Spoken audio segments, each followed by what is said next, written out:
السلام عليكم شيخنا. وعليكم السلام ورحمة الله. جزائري. شيخنا أنا فلسطيني. فلسطين. طيب. شيخنا على مبدأ باب النجار مخلوع، يعني الإمام علي سني ما أو خلى باب شيعي؟ للجيران إلا كسره. كسر باب مؤتة وكسر باب خيبر وكسر الأبواب الجيران كلها إلا بابه، سبحان الله. سني أو لما شيعي هجموا أخونا؟ الصحابة شنو عليه. اسمك؟ أنا اسمي محمد. طيب محمد من فلسطين، سني أو إيه، شيعي؟ سني شيخنا. حياك الله. فأنت إشكالك الباب، إيش بيه الباب؟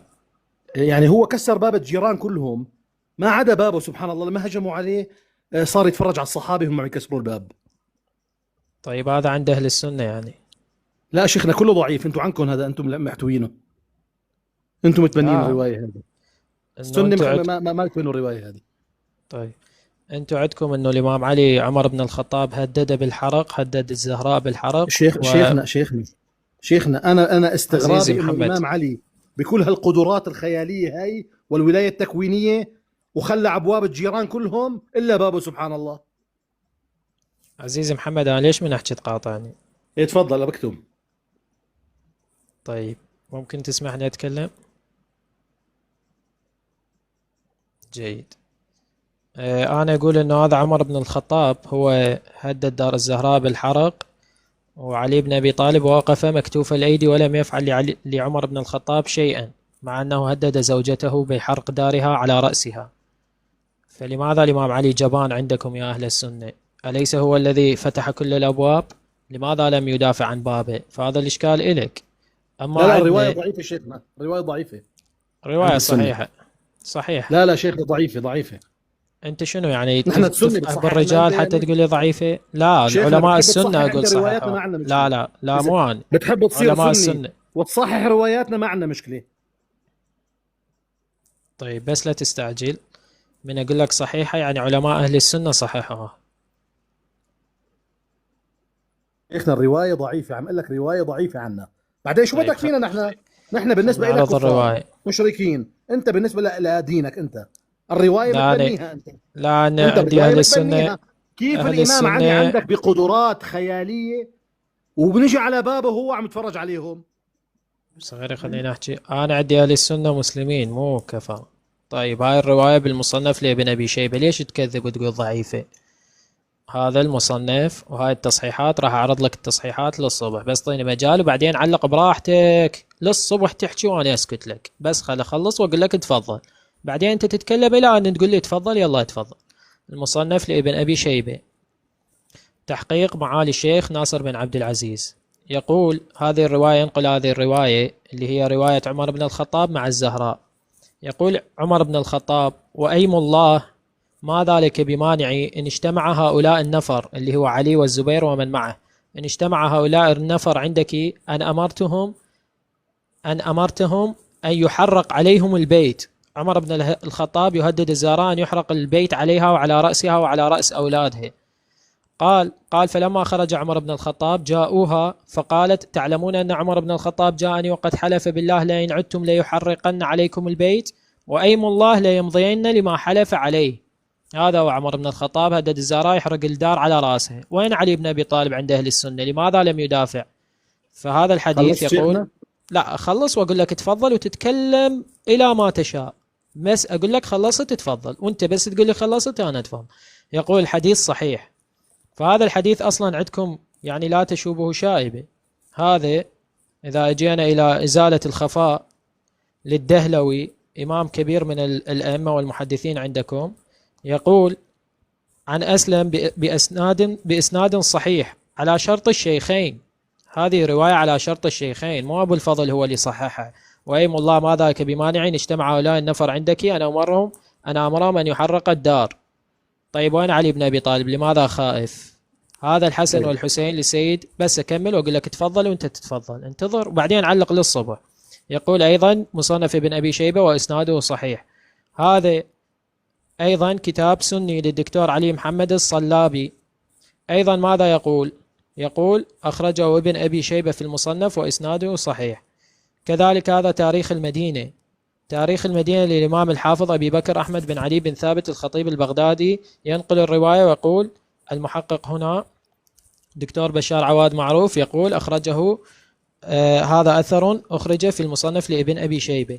كذلك المذكر والتذكير لمن؟ لابن أبي عاصم الشيباني تلميذ صاحب المصنف. ماذا يقول؟ أيضا ينقل هذه الرواية والمحقق يقول إسناده صحيح. فأبو الفضل شعلي بالسالفة. كذلك هو ماذا يقول؟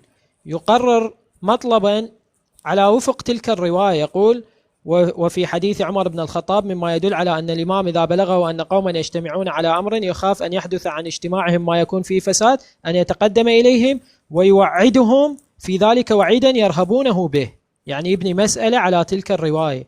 كذلك تحفة المودود أيضا وتصحيحات أخرى وأخرى. فهذه الرواية صحيحة وأتحداك أن تضعف هذه الرواية. هسه تفضل. لماذا علي بن أبي طالب عند أهل السنة جبان؟ تمام. انا شيخنا ما بدي ادخل معك بموضوع تصحيح الاحاديث في الامور، بس خليني اكمل. انا ما قاطعتك. فالان نحن خلينا نقول يا اخي اهل السنه عندهم روايه انه عمر هدد، تمام، لكن اهل السنه لا يتبعون علي على مبدأكم انتم. اهل السنه يا اخي اعتبرهم يعني غير موالين لعلي، ما اختلفنا. انت عوفك من اهل السنه الان. يعني انا علي جبان عندكم؟ لا طولي بالك.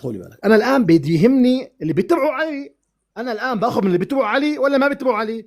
اخذ من اللي بيتبعوا علي. ليش انتم مو تتبعون علي لو انتم شنو؟ يا شيخنا طول بالك، نحن اتباع الصحابه بالنسبه لكم، تعرف انت. اي فتتبع علي من المهاجرين والانصار والذين تبعوهم باحسان رضي الله عنهم ورضوا عنه. فليش علي جبان عندكم؟ اتباع علي. انا مشكلتي الان مع اتباع علي اللي يقولوا اتباع علي. انتم ما اتباع علي. عنده ولايه تكوينيه وعنده قدرات خرافيه وراح كسر كل بيوت الجيران وخلى حتى بابه انحرق، مو هدده، انحرق الباب واسقط الجنين وكسر الضلع. طيب. وين علي بالموضوع؟ طيب وين كان عم يلعب بوبجي شيخنا يعني؟ طيب لا تحاول تستهزئ وتدخل هيك الفاظ حتى ما هي نكون نزلت. تتكلم بعلميه حتى يعني انا هون الاستغراب، نقطه الاستغراب باتباع علي. طيب مشكلتنا مع اتباع علي. يلا خلينا نتكلم. يعني انا ما الومك انه انت انصدمت صدمه نفسيه، قلت لي الروايه مو صحيحه وعرضت لك الروايه صحيحه. ادخل معك عشان الوقت انا بس. لا الوقت مفتوح، يلا تفضل، ما عندنا شيء.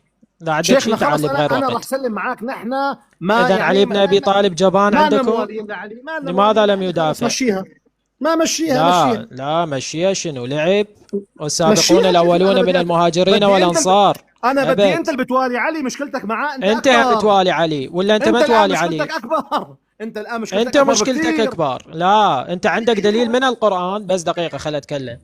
انت فضل. تقول كسني عندي دليل من القرآن على أن علي بن أبي طالب من أهل الجنة ويجب اتباع علي بن أبي طالب، والشيعة ليس عندهم دليل. بس دقيقة. والشيعة ليس عندهم دليل من القرآن على اتباع الإمام علي، ونتحداكم أن تأتوا بدليل على اتباع علي من القرآن. إذا أنتم مشكلتكم أكبر، لأن أنتم عندكم بالقرآن والسابقون الأولون من المهاجرين والأنصار والذين تبعوهم بإحسان رضي الله عنهم ورضوا عنه. إذا علي بن أبي طالب مذكور بالقرآن عندكم ويجب أن يتبع. بس دقيقة. اتعلم أكمل وتعلق حتى تفهم وأفهم. فمشكلتك أكبر، لأن أنت بنفسك تشكل على الشيعة تقول ليس عندهم دليل في القرآن على علي بن أبي طالب واتباع علي بن أبي طالب. أنت عندك كسني دليل على اتباع علي بن أبي طالب. يا عمي أنا مو شغلتي باتباع علي، مو سؤالي باتباع علي يا شيخ. اتعلم. راح أنزلك وأتكلم من أكمل تصعد، مو بشر. اتعلم، خل أكمل كلامي وتكلم. راح أنزلك حتى أقدر أتكلم، لأن هاي طريقة همجية الجاي يسويها. فخل أتكلم وأرجع أصعدك حتى تأخذ راحتك وأخذ راحتي بالكلام. طيب فأنت مشكلتك أكبر، لأن أنت مأمور باتباع علي بن أبي طالب. علي بن أبي طالب مذكور بالقرآن، سابقون الأولون. أما أنا باعتقادك أنه علي ما مذكور بالقرآن وغير مأمور بطاعة علي بن أبي طالب من القرآن. طيب لماذا علي بن أبي طالب تنسبونه إلى الخوف والجبن من عمر بن الخطاب؟ بنفسكم تروون أن عمر بن الخطاب رسول الله أعطاه الراية فذهب يجبن أصحابه ويجبنونه. وكذلك عمر بن الخطاب في صحيح البخاري كان جبانا يخاف من الناس أن يخرج من داره، بقي بداره مدة طويلة يخاف يطلع له يقتلون الناس. فهذا الجبان علي بن أبي طالب يخاف منه يا أهل السنة؟ هذا الجبان اللي بكتبكم بصحيح البخاري كسنة تقولون أنه جبان، هدد الزهراء بأن يحرق الدار على رأسها وعلي بن أبي طالب ساكت. أيها المخانيث تنسبون لعلي بن أبي طالب الخوف. قال لي لا الرواية مو صحيحة. طلعت له تصحيح الرواية يقول لا مو شغلي هذا. إذن الآن لماذا علي بن أبي طالب جبان عندكم؟ هذا سؤالنا. عندك جواب تفضل اصعد وطيني الجواب، ما عندك جواب تفضل اسأل، ومن أتكلم لا تقاطعني حتى أنت تفهم وأنا أفهم والمشاهد يفهم. فهسه تتفضل. لماذا علي بن أبي طالب كان جبانا من شخص هو أجبن الناس اللي هو عمر بن الخطاب؟ عند الشيعة لا، مو عند الشيعة، عند السنة في صحيح البخاري كان أياما في داره خانسا يخاف من الناس أن يخرج فيقتلونه، وكذلك في الحروب لم يقتل حشرة واحدة، كذلك كان يجبن أصحابه ويجبنونه. فالإمام علي يخاف من هذا الجبان عند أهل السنة. فتفضل دافع على علي بن أبي طالب. راح أرجع أصعدك، ما عندك جواب تفضل اسأل، والرواية صحيحة تفضل ضعف إذا تقدر. تمام. أنا بالنسبة لي نحن مثل ما قلت لك لا نتبع علي ولا واحد من آل البيت، لكن مشكلتي مع اللي يتبعون علي كيف يصفونه بالجبن بهذه الطريقة. فهمت علي شيخنا؟ طيب هسه أتكلم. نحن لا نتبع علي، بقولها بصراحة لا نتبع علي. أنت ناصب حضرة جنابك، أنتم تتبعوا علي وتدعون أنكم تتبعوا علي ووصفتوه بالجبان. تفضل. أنت ناصب حضرة جنابك. لا شيخنا بس ما نتبعه نحن. طيب ألم يقل الله والذين اتبعوهم بإحسان؟ أنت من الذين اتبعوهم؟ موضوع ثاني. لا. الآن أنت كيف توصف علي بالجبان وأنت تتبعه؟ موضوع ثاني.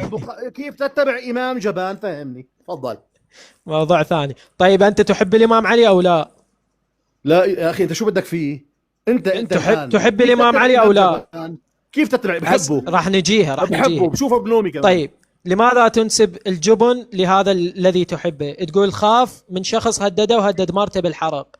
ما نتبنى هيك روايات نحن شيخنا، ما نتبنى هيك الرواية صحيحة تفضل ضعفها. كل روايات تاريخية هي. في عالم صحيحتها بكيفهم يعني، ما شغله علماء بالتحقيق. اي شنو اسمه صحيح؟ عالم ولا اثنين ولا 10 علماء بالمئات الالاف. شو علمائي؟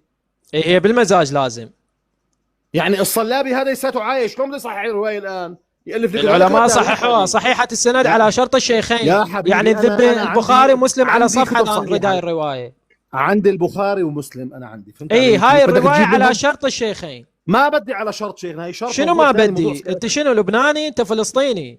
شنو ما بدي؟ رواية صحيحة على شرط الشيخين. انت يا اخي والله اللي بحت صوتي انت يعني ما تجاوب مشان اسال. انا داخل بس شيعي مشان اسالك انت. اذا ما تجاوب ارجع اسالني، ماكو اشكال. ما بجاوب. طيب ما تجاوب. شنو سؤالك؟ كيف تتبع امام جبان حسب رواياتك انت؟ طيب هذا سؤالك؟ ايوه. طيب يحتاج انزلك واجاوب حتى ما تقاطعني لو انت تسكت بين ما اجاوب؟ لا بكتم ما في عادي.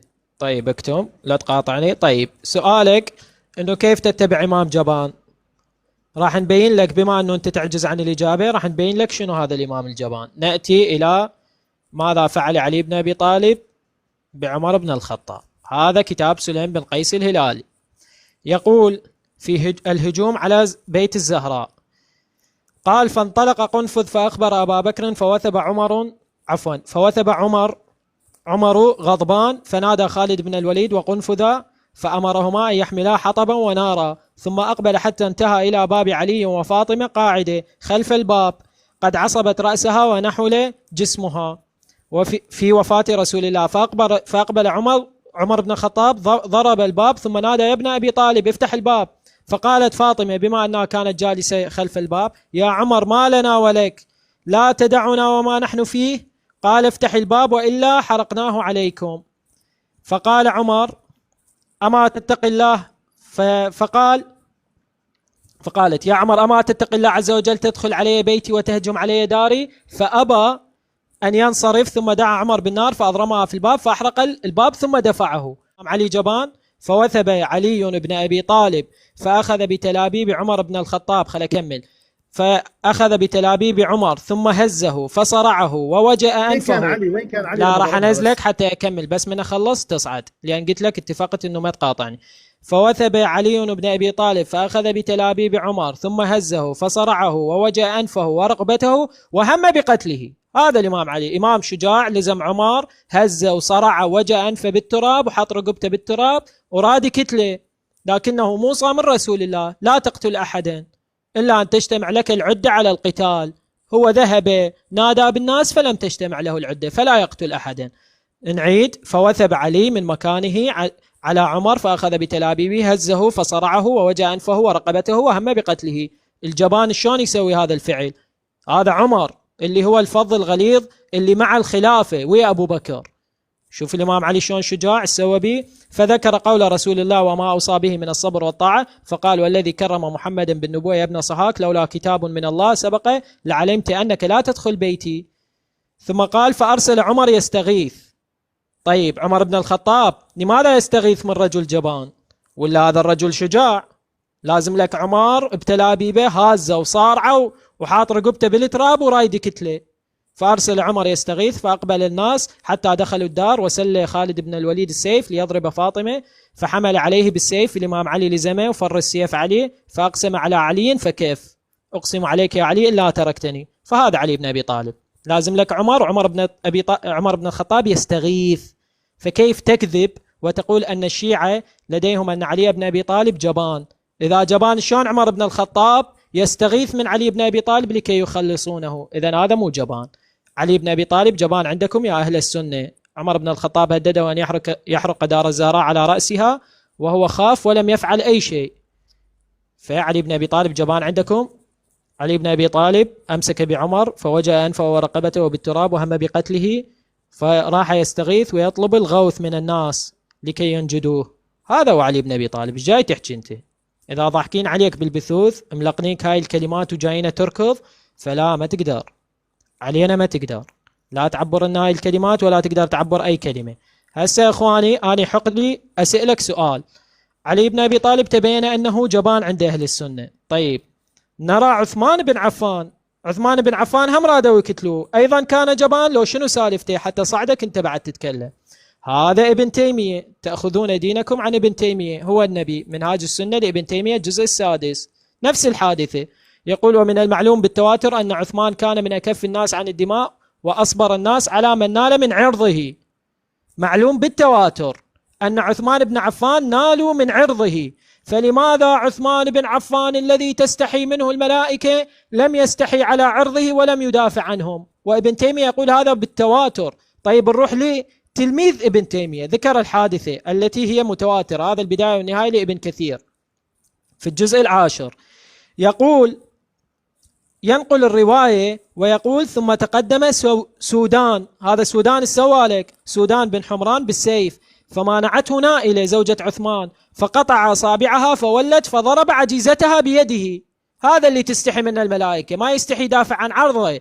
عند الشيعة شيخ أبو الفضل كشيعي لا، هذا عند أهل السنة البداية والنهاية لابن كثير. لماذا تفعلون هكذا يا أهل السنة؟ سودان بن حمران ضارب عجيزة زوجة عثمان، لماذا تسيئون للخليفة الثالث؟ لماذا تقولون أنه بلا غير على زوجته ولا حياء؟ يضربون مؤخرة زوجته وهو ساكت. أما الشيعة لا يقولون هذا الكلام، ينزهون أعراض عثمان، عرض عثمان صلى الله عليه وآله. فأهل السنة ابن كثير السني يروي الرواية التي يقول فيها ابن تيمية متواترة، فولت فضرب عجيزتها بيده وقال إنها لكبيرة العجيزة وإسلاماه ومصيبتاه. عليكم يا أهل السنة، أتطعنون بعثمان وأنه بلا غيره ويضربون مؤخرة زوجته وهو ساكت؟ اتفضل إذا أنت رجل دافع عنها. أما احنا دافعنا كالرجال عن أمير المؤمنين الشجاع الهمام أنه أخذ عمر بن الخطاب وجاء أنفه ورقبته بالتراب وهم بقتله، إلا أنه تذكر وصية رسول الله. عمر بن الخطاب تحت يدي أمير المؤمنين راح يصيح ويستغيث أغيثوني أغيثوني. هذا هو الكلام. أما تروح يضحكون عليك بهاي البثوث وتلزم الإشكالات وتجيبها علينا، ما تقدر. لذلك هم ذول الجاي يطرحون إشكالات، روح قل لهم يا باشا أنا رحت وانسحل السحلة من ذيك الزينة، تعالوا أنتم ليش نايمين ببثوثكم حتى يجون هم هم ينسحلون بدالك. على أي سبب أنت تنسحل بدالهم؟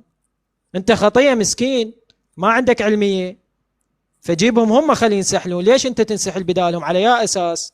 فتفضل جاوبنا. جاوبناك أن علي بن أبي طالب أشجع العرب عند الشيعة، جاوبناك أن علي بن أبي طالب جبان عند أهل السنة، جاوبناك أن الخليفة الذي تستحي منه الملائكة في كتب أهل السنة ينسبون إليه الفعل القبيح ويقولون أن الناس ضربوا مؤخرة زوجته وقالوا إنها لكبيرة العجيزة، وعثمان بن عفان عند أهل السنة لم يفعل شيئا. فلماذا تنسبون هذه القبائح لعثمان بن عفان الخليفة الثالث عندكم يا أهل السنة، مو عند الشيعة؟ فتفضل اصعد وجاوب باحترام وأدب.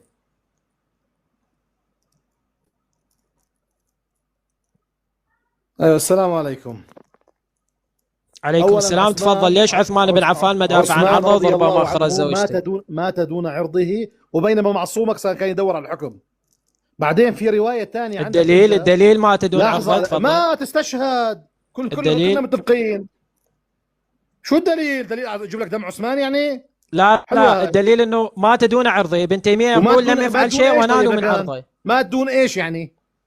انت تقول عثمان مات دون عرضه، يعني دافع عن عرضه الى ان مات. معصومك كان عم يدور على الحكم. لا دقيقة، هذا ابن تيمية. يعني ابن تيمية كذاب عندما يقول هذا الفعل متواتر يا حبيبي. ابن تيمية يقول ومن المعلوم، بس دقيقة، من المعلوم بالتواتر أنه لا صبر على الناس، أصبر الناس على من نال من عرضه، يعني كان حي وصابر. وابن كثير يقول ضربوا عجيزة زوجته وقالوا انها لكبيرة العجيزة، ثم ضرب عثمان. انقطعت يده. اكثر من كده بدك يعني؟ اكثر من كده بدك؟ يد زوجته فقطع اصابعها. معصومك جرح من جراح؟ لا جرح واحد من جراح. ايه منو يقدر يجرح معصوم؟ انت شنو كل عقلك؟ كسروا ضلع زوجته وسقطوا الجنين وحرقوا الباب. ايه لكنه فعل. يعني ما بتكفيه. ايه فعل. اخذ لا ظل يصرخ. اخذ بتلابيب عمر فوجاء انفه ورقبته بالتراب وداس عليه فراح يستغيث.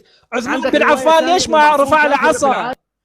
عثمان بن عفان رفع لك عصا، رفع لك اي شيء. كان في العالي يا شيخنا. في عندك روايه ثانيه انه يلا الدليل تفضل. كان بالعالي ما يخالف.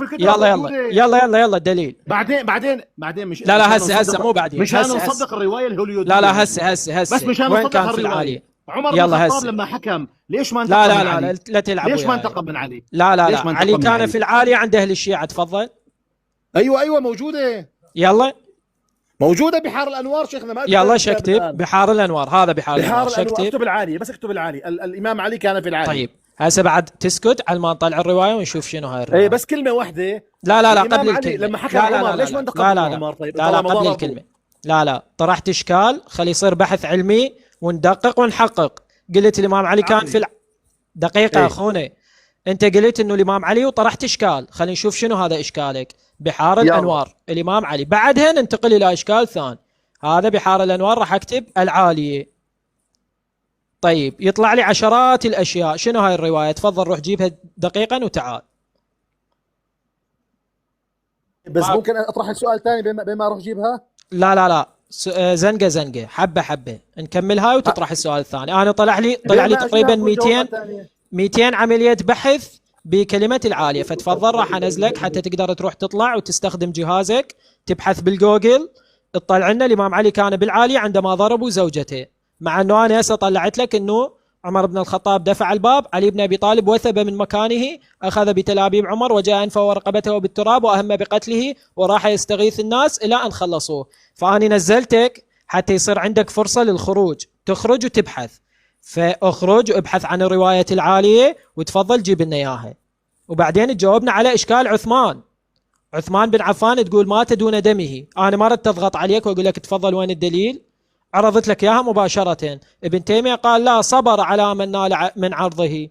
رحنا لابن كثير يقول نالوا من عرضه. كتب اهل السنه ضربوا مؤخرا زوجته وقالوا انها لكبيره العجيزه وحضره الجنابه قاعد وساكت، اصبر الناس. فمشينا لك اياها. هسه ننتقل الى الروايه. تفضل انا منتظرك على ما تجيب الروايه وتصعد معزز مكرم حتى يصير بحث علمي ومو لعبه هي تشمر اشكالات.